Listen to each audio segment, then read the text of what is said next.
I worked for the British Foreign Office. I became a British ambassador. I was a British diplomat for 20 years. I was always very patriotic to be British. I was very, very proud.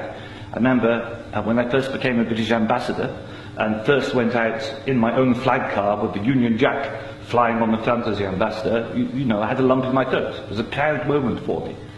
It was only 6 months after that I discovered that in the country where I was ambassador, we and the Americans were shipping people in order for them to be tortured. And some of them were tortured to death. Now, as you may imagine, my worldview changed. It was at the same time, about a month later, we invaded Iraq against the will of the Security Council. Not just without permission of the Security Council, but in the full knowledge that if it had gone to the Security Council, we would have been voted down. And I, as a British diplomat, saw all the internal memos that went through that decision. I know for certain, I used to be head of the FCO unit that monitored Iraqi weapons of mass destruction.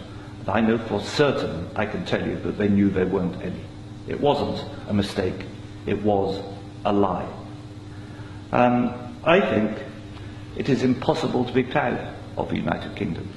I think when we invaded Iraq, we did to the United Nations what Hitler and Mussolini did to the League of Nations.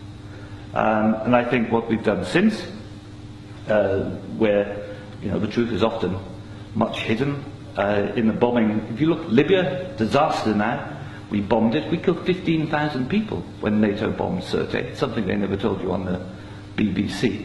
And did we make it better? No.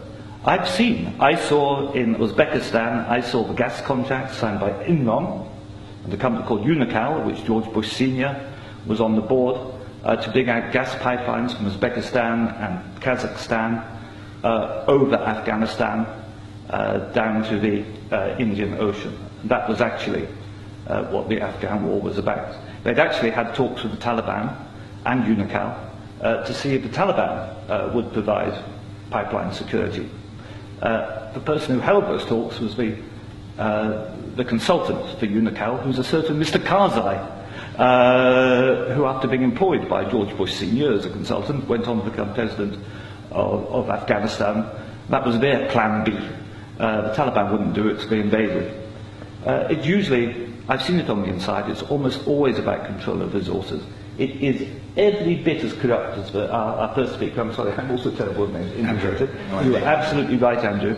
And I can tell you it's not an academic construct. The system stinks.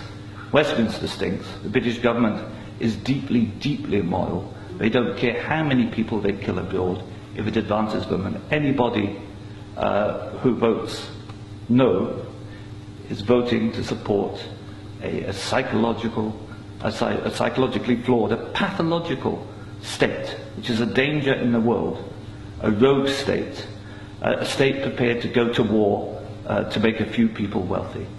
That's why I say it's not possible to be a decent person and vote no, and we shouldn't be ashamed to say that.